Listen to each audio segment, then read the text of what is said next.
Hey Astros fans, welcome to today's edition of Extra Innings, the Astros Fans UK next day recap on Astros ball games. Game 92, Astros 6, Guardians 10, losing in 10 innings. Let's get straight into the main talking points from a brutal loss to snap our 13 series undefeated streak and lose the series inside 2 games with 3 up, 3 down. 3 up, leading off Jose Altuve. The little boss poured all that he possibly could into this game with a huge night at the plate that fueled our dramatic comeback from 1-6 down, with 2 hits, a walk and a sac fly which contributed to 4 RBIs, including a game-tying hit to make it 6-6 in the 8th. Altuve can certainly be proud of his efforts here and didn't deserve to be on the losing side. Up second, Cam Smith. It was a big night for Cam at the plate too, as he ended a mini slump with a 3-hit performance. Whilst he's been great this first half of the season, it's very important to keep Smith ticking along with games like this. Up third, offensive resilience. At 1-6 down, we could have easily thrown in the towel, but that's just not in the nature of the 2025 Astros. With the persistence to eventually make it happen, helped by a 3-hit game from Mauricio Dubon and a 2-hit game from Taylor Trammell, we showed tremendous resilience to work this game all the way back to 6-6. Regardless of the final outcome, there are real positives to take from this level of fight shown.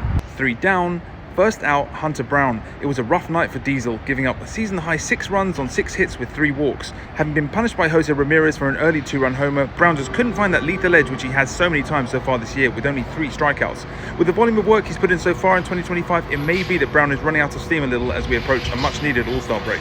Second out, Josh Hader. Unfortunately, the loss would eventually fall on Hader, who just couldn't quite stretch out a 2-inning outing, coming a cropper in the 10th after a trouble-free 9th, with a Crawford boxer's special grand slam putting paid to our chances here. Not a safe situation, so Hader's perfect record stays intact, nor was it a bad pitch, but Hader will of course be disappointed with the outcome, and eager to get his next save opportunity as soon as he can. Could Joe Espada have tried to approach the 10th a different way? Yes, but I don't think it was unreasonable to keep Hader in here, as we've done this before this season on more than one occasion. Third out, offensive inefficiency. As gritty as our comeback was in the end, we also went a horrific 2 for 21 with runners in scoring position.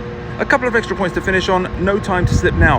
Having worked so hard to get to this position with an incredible June and start to July, it would be a crying shame to undo some of that work ahead of the All-Star break. And test of character. This team is tired and depleted, but that's the name of the game, and it's really important to avoid the sweep next ahead of the last series ahead of that break. No time to feel sorry for ourselves. That's it for today's Extra Innings, the next day recap. Let me know your takes on the loss in the comments. Make sure you're following at AstrosFansUK on all platforms, and I'll catch you tomorrow for the next edition of Extra Innings. Go Stros!